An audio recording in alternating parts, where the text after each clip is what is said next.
We have a new filter here, so we're going to go ahead and replace or put it in, install it. So you would turn this clockwise, slide it out,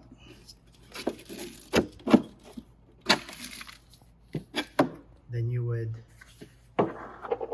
install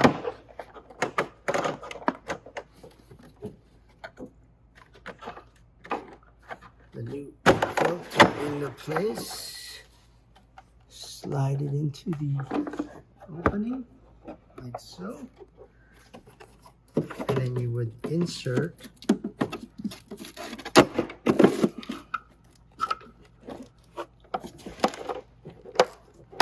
the nozzle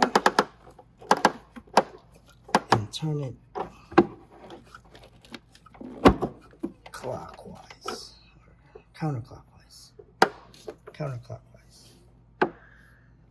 and then you would go ahead and reinstall the handle. Then you would reinstall the handle.